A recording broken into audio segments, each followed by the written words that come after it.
നമസ്കാരം. നമ്മുടെ ഇന്നത്തെ ഒരു ടാസ്ക് എന്ന് പറയുമ്പോൾ ഈ ഒരു ടബ് റീസെറ്റ് ചെയ്യണം. ഇതിനകത്ത് എൻ്റെ മാർബിളിൻ്റെ പേര് കിടപ്പുണ്ട്. അവർ ലാസ്റ്റ് ടൈം എഗ് ചെയ്തിട്ടുണ്ടായിരുന്നു. അത് മുഴുവൻ വിരിഞ്ഞിറങ്ങി ഒരുപാട് കുട്ടികളുണ്ടായിരുന്നു. ഇപ്പം ഞാൻ നോക്കുമ്പോൾ അത് നന്നായിട്ട് വളർന്നിട്ടുണ്ട്. ഇന്ന് നമുക്കിതിനെ സെപ്പറേറ്റ് ചെയ്യാം.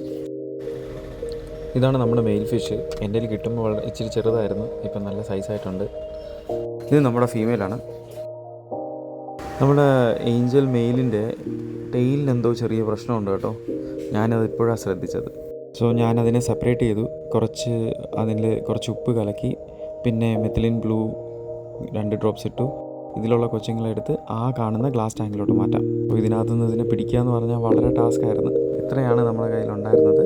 ഇതിലിപ്പം 100 അടുപ്പിച്ചുണ്ട് ഫ്രൈസ്. നിങ്ങൾക്ക് ശ്രദ്ധിച്ചാൽ കാണാം, ഓൾമോസ്റ്റ് ഏഞ്ചലിൻ്റെ ബോഡി ഷേപ്സും പ്രോപ്പർട്ടീസൊക്കെ വന്ന് തുടങ്ങിയിട്ടുണ്ട്. നമുക്കിതിനെ മറ്റേ ഗ്ലാസ് ടാങ്കിലോട്ട് ഇറക്കി വിടാം. ക്ലീൻ ചെയ്ത ടബിലോട്ട് നമ്മുടെ ഏഞ്ചലിന് പാരൻസിനെയും കൂടെ ഇറക്കി വിടാം. So thank you guys.